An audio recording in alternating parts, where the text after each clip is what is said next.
Hello, hello, hello, everyone. Welcome to the next episode of Battle Chads with a beautiful deck tech coming your way. I'm here with my co-host, Josh. Hello, everybody. And we're going to be giving you the long-awaited for blue-black tempo, blue-black mid-range, Dimir powerhouse deck, standard deck tech. This is the best deck in standard. And people have criticized me and said, no, it's not. But I'm telling you right now, this deck has game against everything in the format. Absolutely. Everything. Absolutely. It's definitely my favorite deck. It's the deck that I love to play. It is a feel-good, amazing, fun deck that is always so fun as well. You know, like, I don't know about you, but I like my decks to be fun as well as good. You know, if I can get both, I will absolutely shoot for both. There's plenty of decent decks out there, but some of them are just so boring. This is not one of them. This is a strong, fun, just do everything skill expression deck that I love to play in Magic. The skill expression is right, because with this deck, like I say, it's the best deck in standard, but I don't think anyone could just pick this up and get the results like we've been getting. You need to grizz the deck, because me and you put a lot of time into this deck, sweating sideboard strategies, sweating actual the lists. You can change the lists within the blue-black colors, particularly in standard. There's lots of avenues to go, how you build your deck. You know, obviously you've got the bounce variations, you've got the Esper Pixies deck with splashing white, etc. But the blue-black colors have a lot of tools that can really give you the edge in the format as it is right now. Anyway, absolutely, it is. I think to me the deck to beat. I know a lot of people have moved on and think, oh no, Dimir Bounce, that's the deck to beat, or Esper Pixies, that's the deck to beat. And they are of similar vein to this deck, that they play a lot of the same kind of cards, generally speaking, but they play quite differently. They're not the same style. Bounce and Pixie, you'll find, tend to tap out a lot more than something like the Tempo deck does. I also feel like because of the popularity of the Dimir Tempo deck particularly, there's a lot of resources out there, like free sideboard guides. There's people doing really well with it because, it's an archetype that people can just, you understand what you're doing. You've got the powerful combination of Storm Chaser's talent, and this talent is a big enough loop towards the end game, but you'll find that you'll lose the explosivity of games of Magic, the explosivity and also disruption package that the Tempo deck that we're going to talk about brings to the format. And it's important to distinguish between how you build these blue-black decks, because, as I said, we're talking about Tempo, but Luis will agree with me here. You can have the straight blue-black bounce deck, you have the straight blue-black Tempo deck that we're on, and then there's also the mid-range deck that is way more tap-out, plays like the Oil Deep Gear Hulks, and plays a really strong sort of tap-out game. Exactly. And they're very, very distinct decks, even though they all look like they play the same cards or are very similar. Their playstyle is different. The way you must learn to use your cards and utilize all the resources you have available is very different. It's nice that Dimir Bounce has that inevitability of, the Storm Chaser's talent and this talent, like you were saying. Mm-hmm. But it kind of lacks card quality because of it at the same time. That's where Dimir Tempo is much better. It has much higher overall card quality. It just doesn't have that straight inevitability, and it can have those slightly you draw the wrong half of the deck kind of draws, where it can really change how you approach a game of Magic, with the kinds of hands you can or should keep, and it rewards that kind of experience of playing the deck, knowing what's going on, and understanding why or why not to do something. And that's what we're going to be talking about here today. We're going to be talking about the individual cards, what they mean, why we use them, the different choices you have when it comes to picking the cards you want to utilize, why we've picked ours, and what you need to think about in this deck versus something like Dimir Bounce when you're playing it. That is really what sets this deck apart, and to me makes it the best deck in the format. What you said just then about the card quality is the one reason I hedged towards this deck, because I was playing quite a bit of blue-black bounce, and I noticed there'd be times when I've been like, I've mulliganed to 5 and I've got two I've got 2 of the creature that returns from the back to your hand, and then I've got no value to that because I've got to return a land, and I'm tapping out on my turn. Whereas with this deck, I could keep up a fairy mastermind or something, or even a counter spell, and I've got the option to either present a threat or to stop you or give you on the stack permission. And the card quality is what really drove me towards this deck, because when you look at the Esper Pixies deck, particularly, which is arguably the best deck in format, people would say, their pseudo card advantage comes from permanents on the battlefield getting replayed. But if you are counterspelling or removing those permanents, then they're just at the mercy of the top deck. They do have access to Kaito. The blue-black tempo version plays some number of Enduring Curiosity, but they're really... their threats aren't very evasive. You've got flying threats, which this deck can deal with. There's a lot of removal in the format, can kill their flyers. You've got on the ground... unevasive creatures in the otters, which can be easily blocked, and it's just much harder for them to connect with the curiosity like this deck can connect with. Absolutely. Which is what's going to bring us to our first card. Spyglass Siren. What a hero.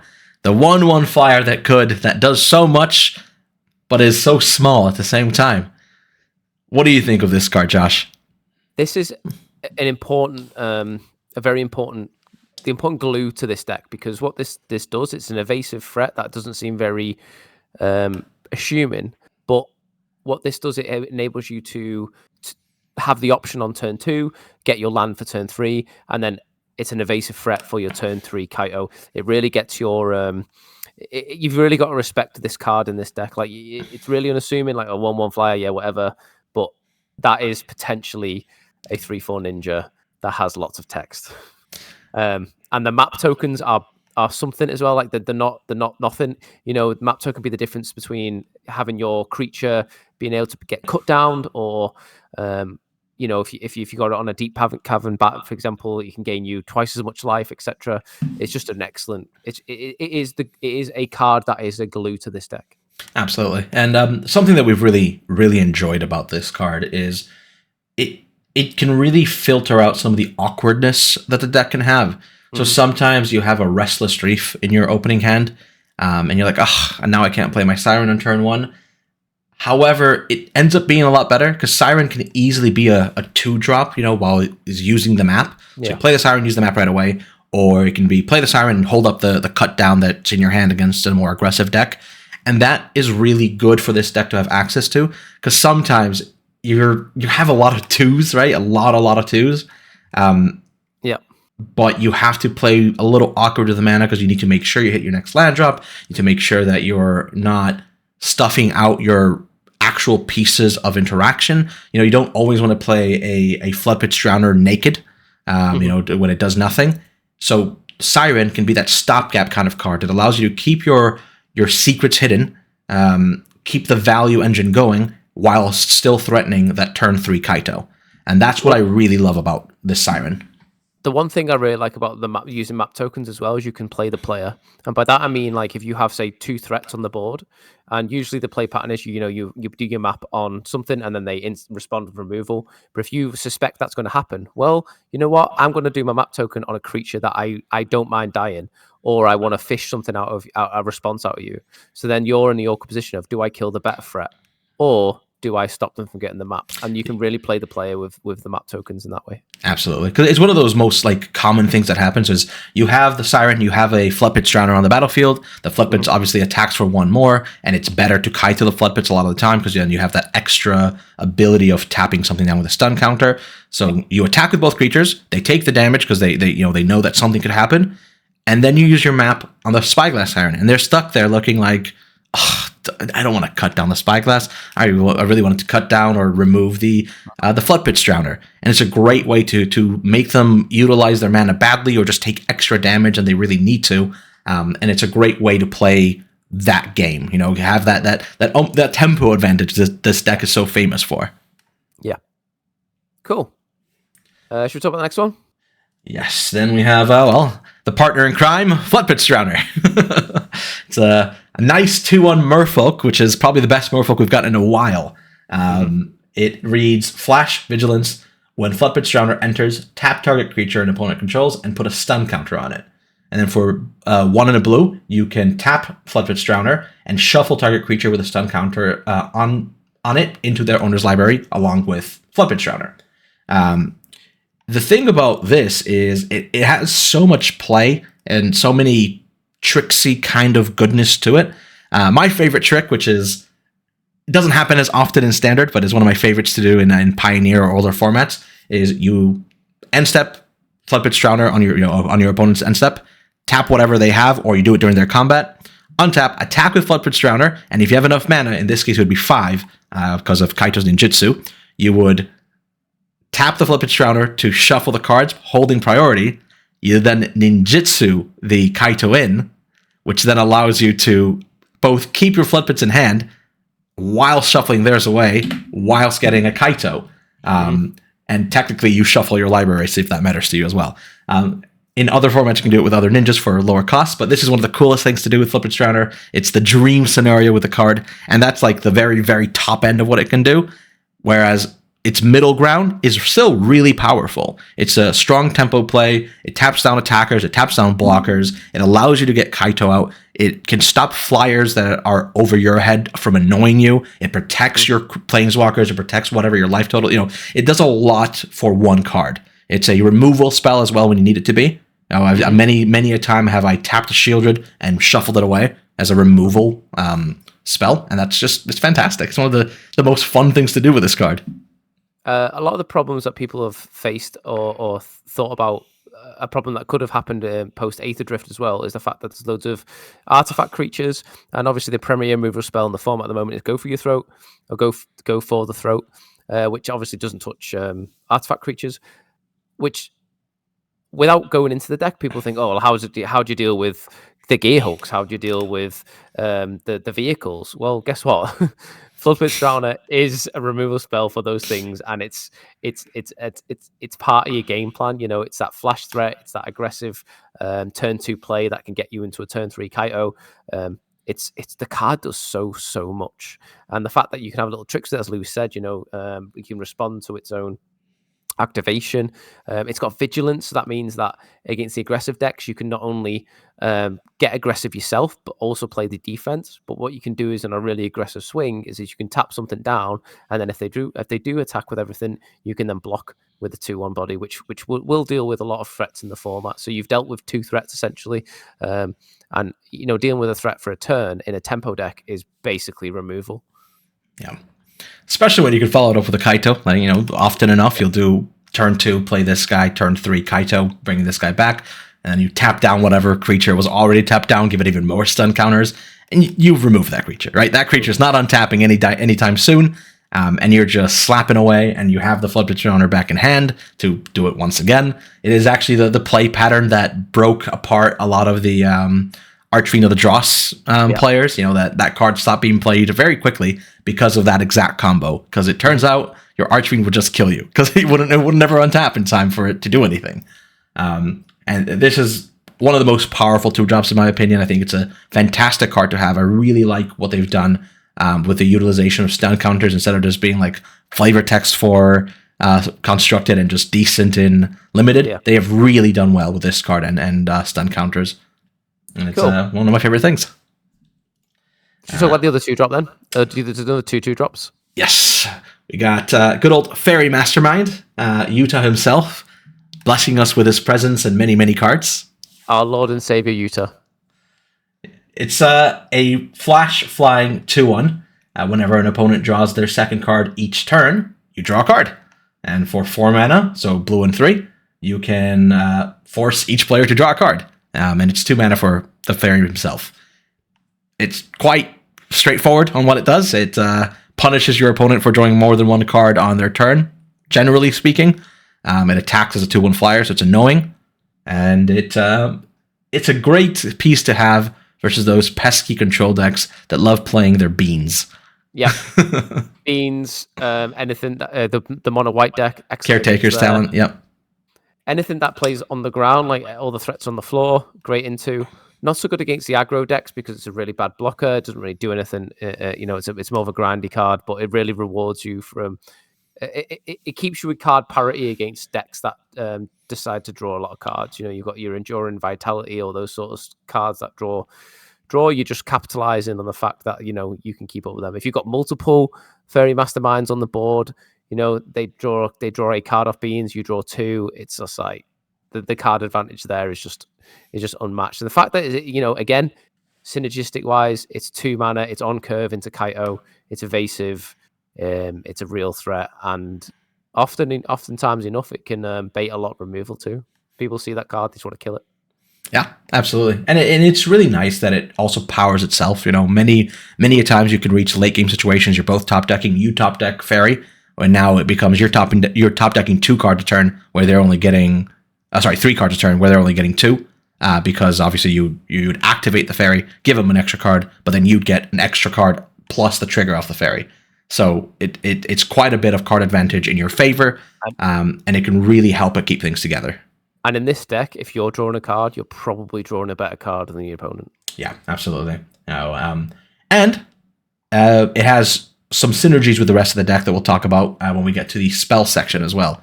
Mm-hmm. And then for our final 2-drop, Josh's favorite, who's it's been a bit of hot or cold card for Josh lately, but I'm still like it fairly well. You don't have to play it, but we right now think it's pretty decent. And that's Deep-Cavern Bat, which used to be played a lot more back before Kaito came around, actually. Yeah, the bat was much more commonly played. So it basically bat sees, so you can look at your opponent's hand and then take something. But the problem with this that you got to balance out is it against heavy removal decks. Is it that good? But the fact that it's got lifelink too means that it can also. So lifelink is quite important in this deck. Well, not important, but can be quite a bit of a luxury because you don't need a lot of life gain to stabilize with this deck. I mean, I've won games of Magic on like 2 life quite often where I've completely stabilized, and then you land a Deep-Cavern Bat, put a map token on it, and you're gaining 2 life every turn. And in this deck, because you've got that controlling aspect of it, you've got that tempo aspect of it, gaining incremental life in this deck is like a normal deck gaining like 5 life. Because it's backed up by the control package, it's backed up by heavy removal, it's backed up by the heavy tempo sort of plays that you can do. So the incremental lifelink on this card is actually massive. And then again, I'm going to say this quite often. It's a turn 2 play that curves into Kaito. Kaito is a absolute powerhouse, which I'm sure we'll get to in a minute. Yeah, because the bat. It's a great card. It's a great curve filler, generally speaking. Going turn 1 Spyglass, turn 2 Bat is pretty strong, especially if they've already had to use a removal spell on the Spyglass that they now don't have for the Bat, or they've just tapped out for it, which is really nice to see sometimes. You go turn 1 Spyglass, they cut it down, you go turn 2 Bat because they're tapped out, and then you take whatever other removal spell they had, or whatever big turn 2 play they had, which can put them behind. Because it's something that people don't often realize with it. They are always very fixated on, because when the bat dies, you get the card back, I have to take the removal spell. That's not always true. This is a tempo deck. So you can play your bat, take their turn 3, turn 4, whatever play they're going to be wanting to do that turn, and if they have to use a 2-mana spell to remove the bat on their turn 3, well, you've now essentially stopped them from playing their turn 3 play. And now you have a more free or spare time to play your turn 3 play or whatever you wanted to do. And that's a very, very important thing that people don't realize. You don't always just have to take the removal spell. Sometimes it's correct, don't get me wrong. But sometimes it's about tempoing and time walking your opponent's aggression so you can get your cards behind you because your card quality is so high, you'll be able to outdraw whatever your opponent's doing. And that's something that this deck can really, really make use of. And Deep-Cavern Bat is a great way of doing that. Your winning board state with this deck is you've got 5+ mana on the board, and you've got a grip full of cards, and your opponent, and you have the answers and the tools and the synergies in your hand and on the battlefield to basically defeat anything that your opponent puts on. That's how you win with this. That's what a winning board state looks with this deck. And time walking your opponent is essentially drawing a card. And guess what? You're playing a deck full of good cards. Your card draw's probably going to be good. Yeah, even absolutely. If it's one of them, even if it's like a Manland, a Soulstone Sanctuary, we'll talk about in a minute with the synergies. But yeah.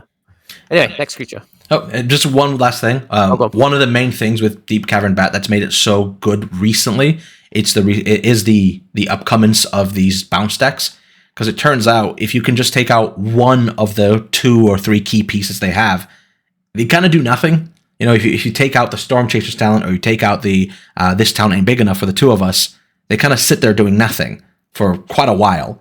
And this kind of card is exactly the effect you want to do it. Because if you take the Storm Chaser's talent and they have to this town your bat, only for you to be able to play it again later, that's really awkward for them. They don't want to be able to, they don't want that to happen.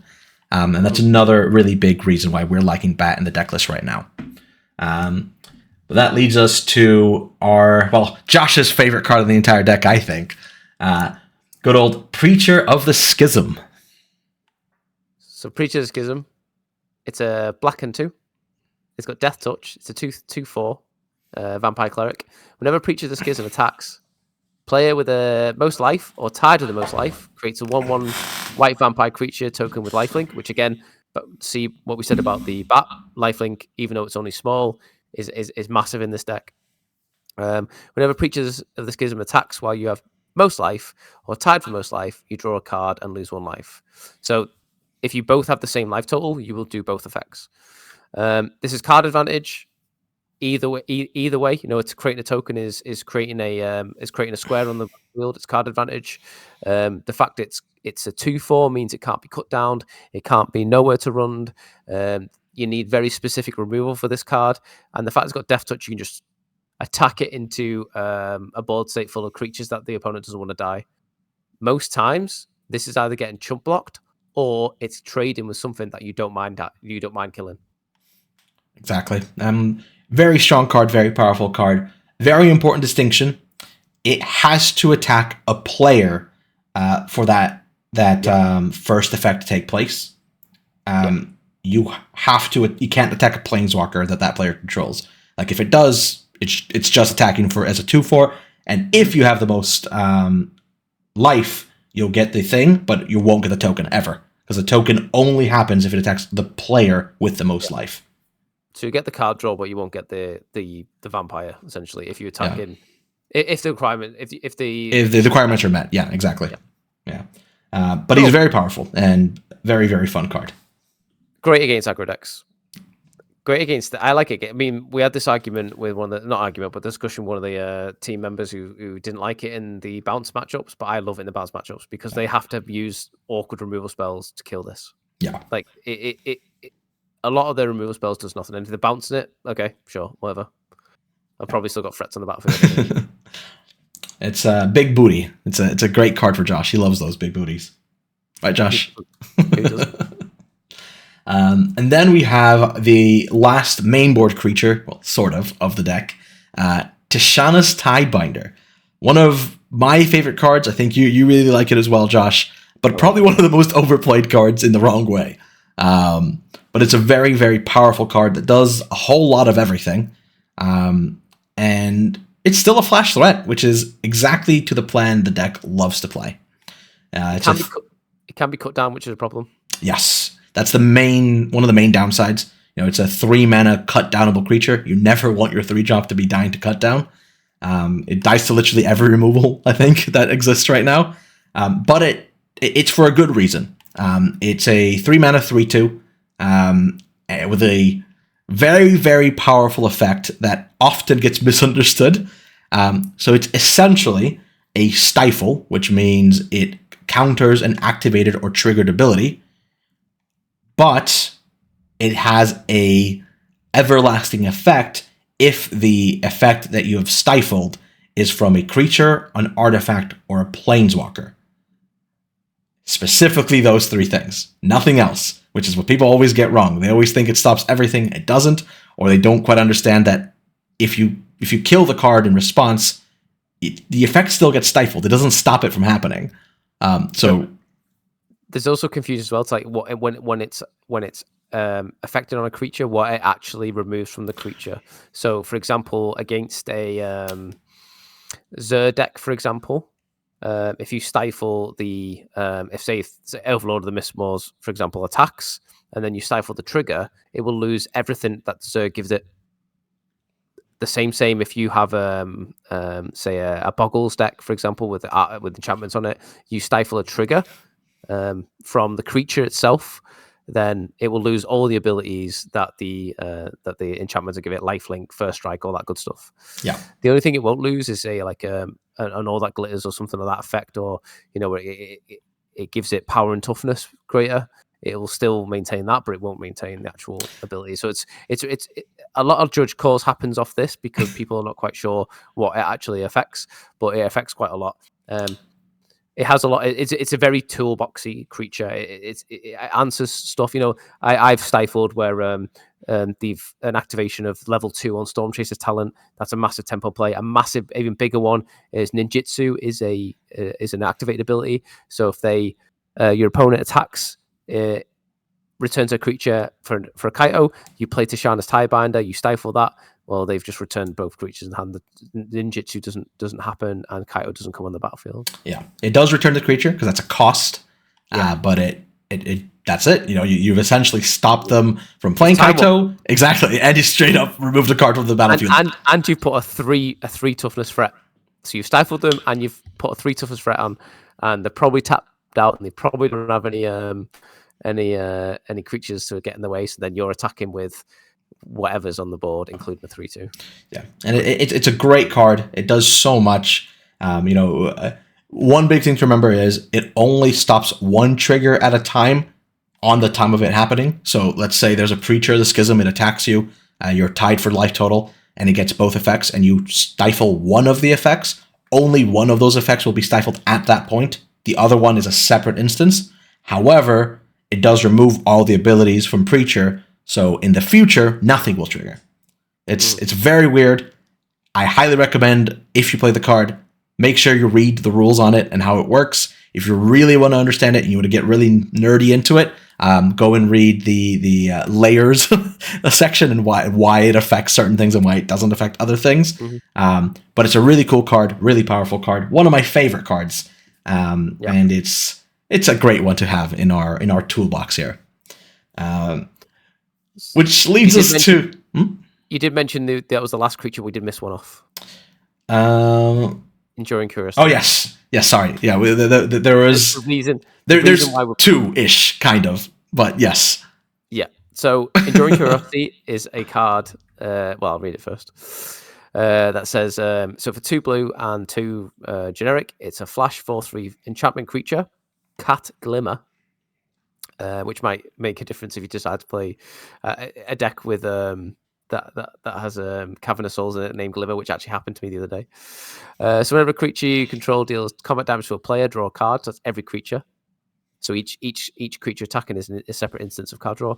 When Enduring Curiosity dies, if it was a creature returned to the battlefield on its owner's control, it's an enchantment. So it's really hard to deal with. Now this card is what brings us back against the Pixie and the bounce decks, because like I said before, the Pixie and the bounce decks, they're generally their card advantage is returning permanents on the battlefield, where your card advantage is card advantage, and you want to draw as many cards as possible. And having Enduring Curiosity on, or having multiples of Enduring Curiosity on the battlefield, means that you can draw a hell of a lot of cards for your deck. Absolutely. And it's a 4/3. It's a sick card. It comes back when it dies as well. If it doesn't get exiled, if it's just destroyed, it will come back as an enchantment that just does its effect. Obviously, it won't be a 4/3 at that moment anymore. But it's not a token, which is the really weird part about this. It comes back as itself. So if you ever bounce it to your hand somehow, well, it can be replayed again. It's a really, really cool card. It's part of the enduring cycle that every color got one. To me, it's definitely the most powerful of all of them. And it's one of the main reasons this deck functions, right? It is the card advantage engine, the annoyance to beat, along with Kaito.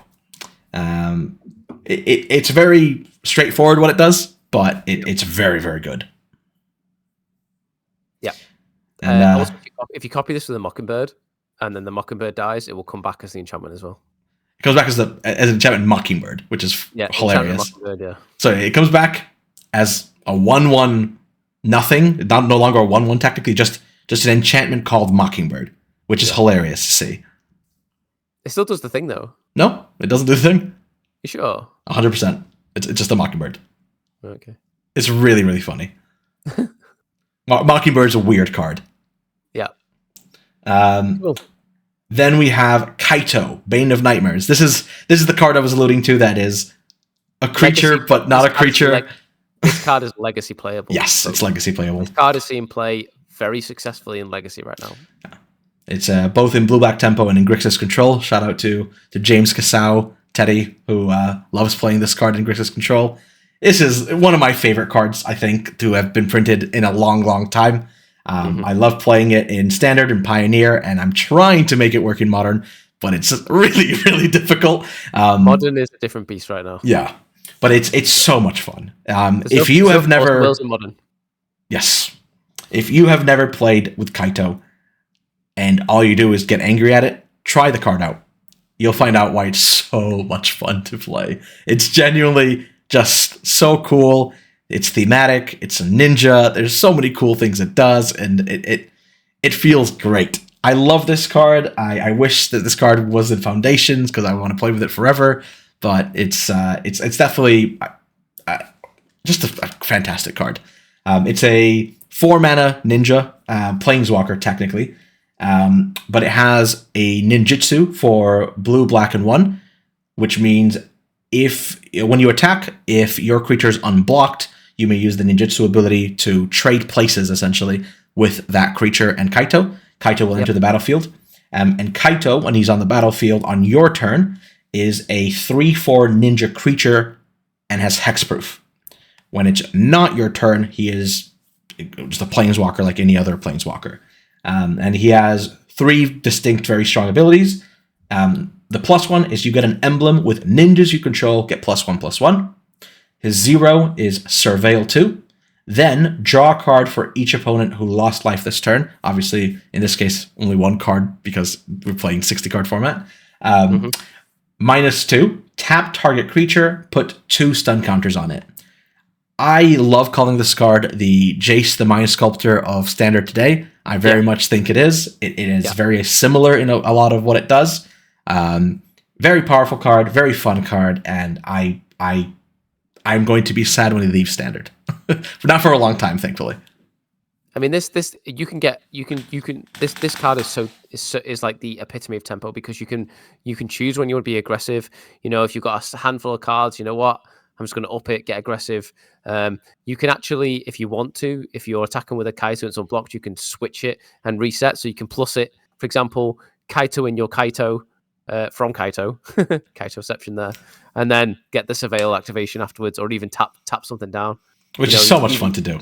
Yeah, the amount of times to do that is so funny.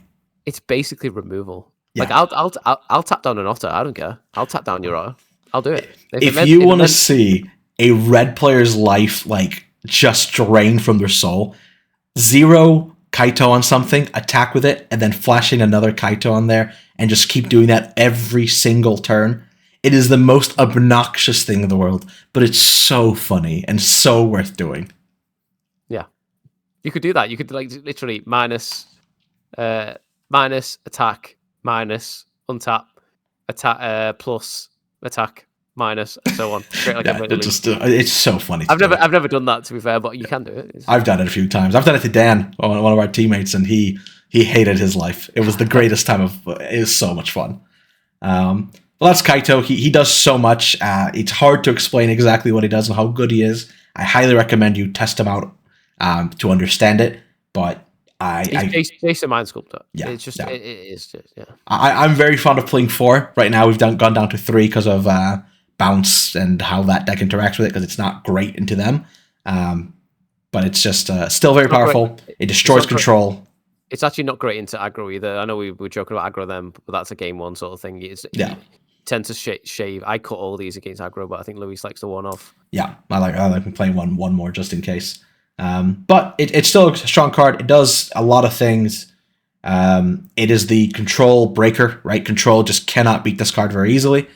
You'll see them playing suboptimal cards to try and destroy it, or they'll have to destroy it when it's their turn because of the hexproof, which can give you a lot of leverage in the game. Speaking of one-offs, one of Gix's command. Let's talk about that. Wow, that's what's speaking of one-offs. So Gix's command, it's a card I'm very fond of. A card I think I eventually convinced you to put into your main board. I do, yeah. It's a beautiful card. This card is in your if you have access to this card on your main board, in your game 1, you're against Convoke or you're against Zer or something, you're like, I need a reset. I need something that is drastic. It resets my card advantage. It resets the board. It destroys a really awkward, horrible creature. It gains me. I need life. I need to reset. Gix's Command is the reset. That is in your main deck. And if you have access to this, I don't concede games because I know I've got access to Gix's Command. And if I see Gix's Command, I know I'm just stabilizing.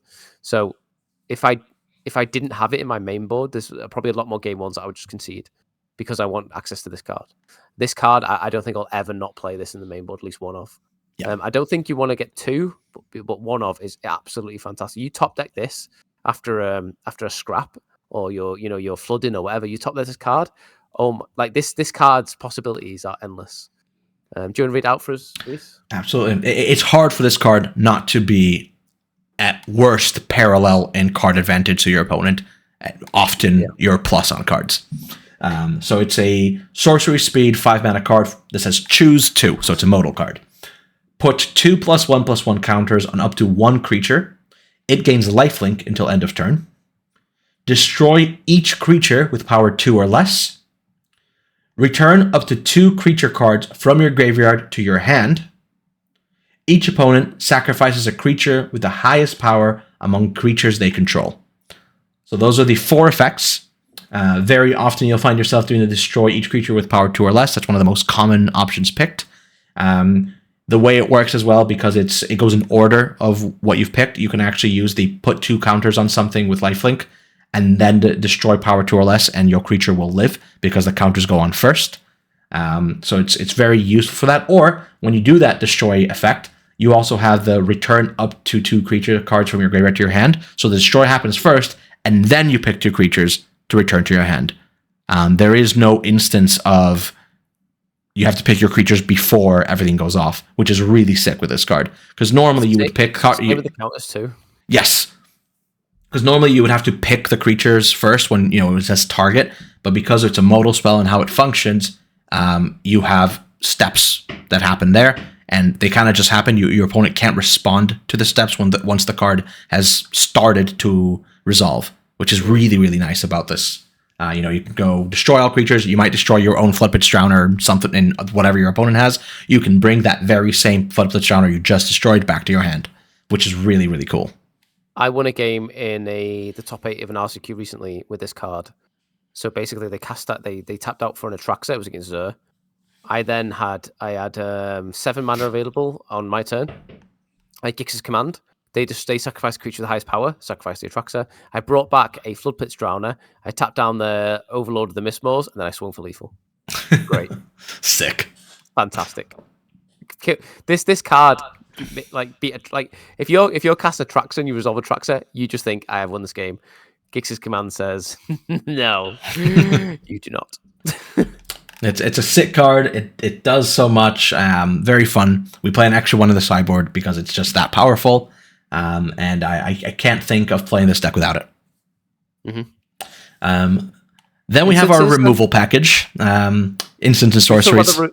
Should we just talk about the removal package in Awana? Yeah. So essentially, we have 3 hard removal spells, which are the Go for the Throat and Shoot the Sheriffs. We have this split because there is a bit more artifacts being played, so Shoot the Sheriff is better against those, but you can't go all fully into them because there's still many rogues. Our own deck, for example, uses many rogues, outlaws. Siren, Spyglass Siren is a pirate. Fairy Mastermind's a rogue. Those kind of things. They're more common than you might think. But it's still good to have in case you face a big artifact creature you can't get rid of. Great card for that. You have Anoint with Affliction, which is just a exile effect for 3 or less mana. You never have the Corrupted in this deck, so you can ignore that line of text. But exiling cards is very powerful. It's very good against things like Enduring Innocence, other enduring cards that are not Curiosity, Oculus, and that's why you play this kind of effect. Or even something like Dread Moss or whatever it's called, the green creature, the Knight. And you have another one in the sideboard for that exact reason. Cut Down, it's your anti-aggro, anti-little critter kind of card. Fatal Push It Home. Fatal Push at home, essentially, yeah. Good card, strong card, have a fourth one in the sideboard as well. And then we have a split between Spell Stutter and Spell Pierce. We are currently on 2 Spell Stutter, 1 Spell Pierce. We believe Spell Stutter to be the better card right now, even though Pierce is cheaper, just because the Zerd decks and these kind of decks play non-pierceable cards that are enchantments technically still. So the Overlords, they're all creatures on even on their impending side. Spell Stutter being able to stop those is very important, very, very often. Or stopping things like opposing Enduring Curiosities, that kind of card, is highly relevant throughout the game. Whereas Spell Pierce, still a strong card, still very good. It has its matchups where it shines, but it can... in standard, Spell Pierce often can get outpaced rather quickly. So you don't want to have too many of them in your deck because it's very dead later in the game. It shines on the early turns against the bounce decks where you can, if you Spell Pierce a Storm Chaser's Talent or something like that, like that's a massive sort of advantage in the early games, but it loses its it loses its agency a lot further on. It loses its diminishing returns is quite high later on as the game goes, which it's sort of a flex slot for us, but the Spell Stutter is very much earned its place in this deck, particularly the fact that you can increase the tax on Spell Stutter with Fairy Mastermind and also the land base as well, Soul Sanctuary. It can be the difference between, stopping a threat that you can't deal with or stopping something that Spell Pierce can't deal with. But we have the 1 Spell Pierce in it. It's very much a flex slot. I've liked it. It's been a nice little one-off that, if you're taken into an open deck list, people have got to respect it, but also not play around it. It can get people. We've liked the one-off, but it is very much a flex slot. Yeah. For the land base, which it's very stock, very standard. We like playing 3 Soulstone, 2 Restless Reef. Soulstone Sanctuary, believe it or not, guys, is not only a fairy, but also a ninja. So it grows with Kaito upticks. Very powerful card, very strong card. But it's very, very stock. You play 4 of every of the good Dimir lands that come in untapped that you can. You play 2 Restless Reef because having a man land that isn't always a creature is relevant. And it's a 4/4 with Death Touch, is quite large. It's good. Soulstone is a ninja, and it has a lot of tax, and it's a good blocker sometimes. And very, very standardized kind of mana base, which leads us to the sideboard. A lot of the sideboard you'll find is just extra copies of some of the cards we have on the main board. So Tishana's, Gix's Command, Cut Down, Anoint with Affliction. But then we have quite a few, or Ed Preacher, and then we have a lot of 1-ofs/2-ofs of most cards, because this is such a varied deck. While the cards are 1s and 2s for the most part in the sideboard, a lot of them do similar objectives in just slightly enough different ways that matter. For example, Nowhere to Run. It's a removal spell on 2 mana. That's essentially what it is. However, it has the extra text of things with hexproof and ward lose it, right? They don't have it anymore on the opposing side. And that's important because of opposing Kaitos. The Gruul decks that have hexproof / protection style effects, or ward creatures, that there is quite a few that still exist that are around. And Nowhere to Run is really, really good at stopping these things and giving you that extra edge that you might want. I think the best way to approach the sideboard when you look at it is like, oh, you've got 1-ofs, you only got 2-ofs, you don't play any more than 2 of a card. Yes, but you look at the main deck is built in a way to face the meta as a whole. Your sideboard, then, you very much tailor the main board deck, or tailor what the deck's doing in an avenue that is against your opponent. And by that, I don't mean taking bad cards out, taking good cards in. I mean bolstering the good parts of your game plan rather than... I'm sort of stuck with what I'm trying to say here, but it's like, Louis said, it's a 2-mana removal. You're bolstering your removal package. You've got things like your Fabloon tricks. You're bolstering your instant speed, threats, etc. You've got things like cut down. Just adding the extra cut down into the main board package because of low to the ground threats. You're just bolstering a game plan within the main deck, not necessarily I'm taking this card up because it's bad, and then putting this card in because it's better, or I want 4 of this card. The deck doesn't work like that. The deck is just very much you pick an angle and you tailor it towards that angle. Yeah, exactly. And a lot of them you'll recognize as cards you see quite often. So Duress, it's good against control. It's good against heavy non-creature decks. Ghost Vacuum, it's good against graveyards like the blue-white Oculus deck and that style of thing. Big thing with Ghost Vacuum as well, it's actually really good in the mirrors because those games tend to be so grindy. You just eat up any and all creatures you can from the graveyard, and then eventually you pop it, and boom, you have an army of 1/1s that are quite powerful and potent. So very strong card for that. You have your negates, again, against control, or instant sorcery / non-creature heavy decks. Your Shieldred, it's a 1/of, it's good against aggro, and it's good against slow, dirtly decks that struggle to get rid of it.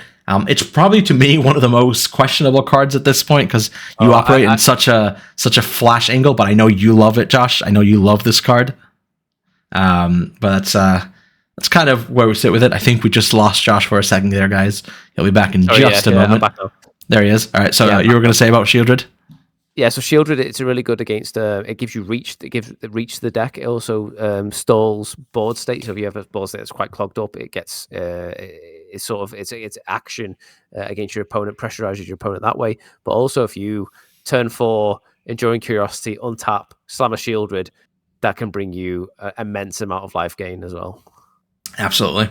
It's also sick when they have an Enduring Curiosity and you don't. And they're like, I dare you to attack me. Because sometimes they draw too many cards and just blow themselves up. One thing we didn't mention, though, is we're going to attach to this podcast, the deck list, obviously, but also going to attach a sideboard guide, free to click on to have a look at. Me and Luis have done a lot of work on this, talking about sideboard plans, etc. And we're just going to give it to you. You just have it. So we're not going to go into too much what you could and couldn't play in the sideboard, because again, there's so many tools within the blue-black colors. You can then sort of tailor your sideboard how you want, but you can at least appreciate our theory behind ins and outs, etc. What's good against what matchups, and then you can then tailor it to whatever you need.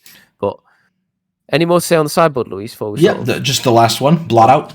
Yes. Oh, yes, Blot Out. Yeah. It's a removal spell essentially, but the really cool thing about Blot Out is it's incredibly efficient at removing opposing Kaitos and Enduring Curiosities. That's mainly what it's for. It has some upside against Overlords or things like that sometimes, but it's mainly for those 2 cards, Curiosity and Kaito. Removes them incredibly efficiently, and it exiles them so the Curiosity doesn't come back. It doesn't target them, so it instantly just happens on the Kaito. You don't have to worry about the hexproof. So quite a strength there.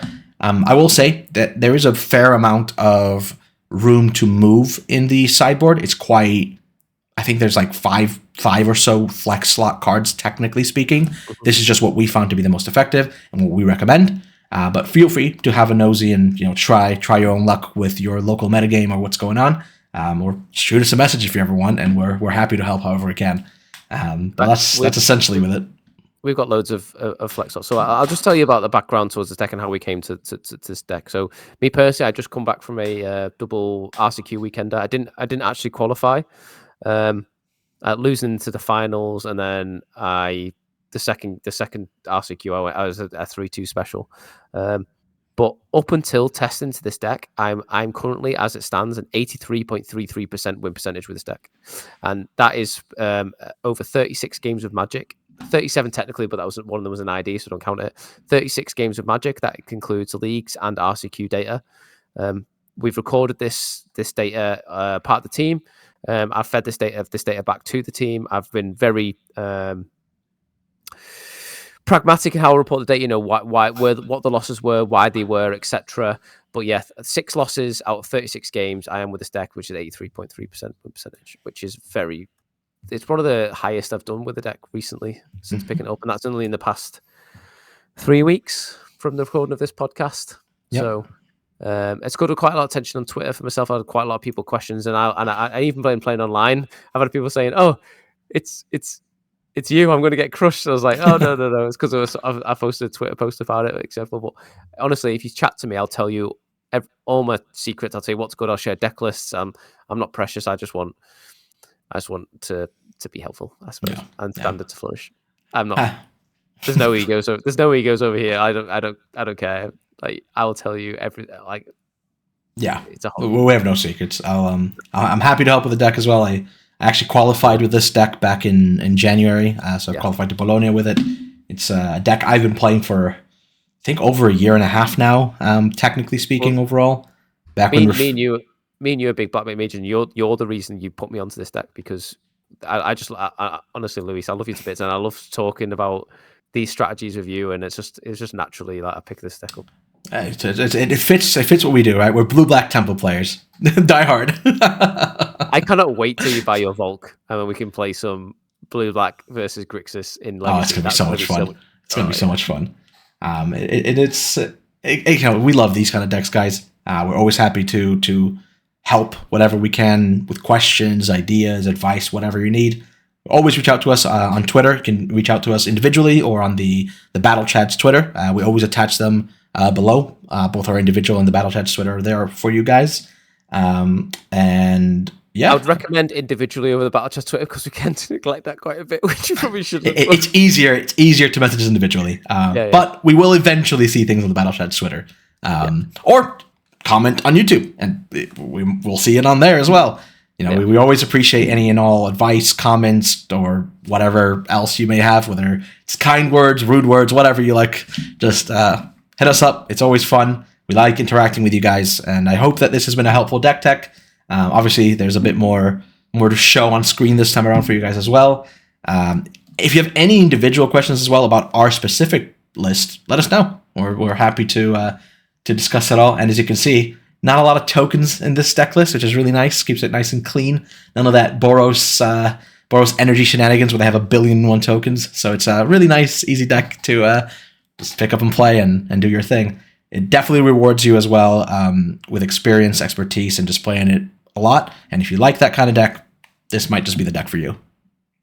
It's a very skill intensive deck, and if you can match that sort of requirement for this deck, like I said, I genuinely believe this deck is the best deck in the format. I genuinely believe that. I got laughed out. I got laughed outside the RCQ the other day when I said that this deck is the best deck in the format, and they were like, "No, Esper Pixies." I was like, out of my 6 losses, only 1 was Esper Pixies, and that's because I was figuring out my sideboarding, and only 1 was Dimir Bounce. The other 2 was 2 control decks that I'd never seen before, like a random infect control deck, and then it was like a 2 to 4, and then I lost against me final against Mono Red, unfortunately, in the Birmingham RCQ on the Saturday that's just been, and on Sunday I lost against a glitters deck. Enchantment glitters. I say glitters enchantment, yeah. And an Otters deck, so that's 6, yeah, 6. Yeah, that's a big thing. 1 control deck and then Otters deck, so 6, yeah, 6 losses. Yeah, 30 wins. Nice and easy. Don't forget to gotta win the ones that count. Absolutely. Don't forget to like, comment, subscribe, guys. Thank you very much for joining us on this episode of Battle Chats.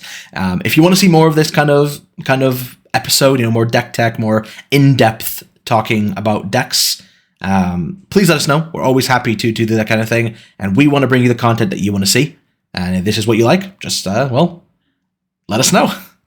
I think we're going to do another one of these next with Marco, who wants to do a green-black one. And then we've got a subject that we were going to cover. I said we'd cover it this week, but I feel like this was more pressing, especially with the RCQ season coming to an end-ish. End-ish, yeah. Still about a month ago. But yeah, we got another subject that we want to really talk about, and you'll find out what that is when we post it. Absolutely. Anyway, thank you very much, guys. Take care. Have a good one, and see you on the next one. Bye.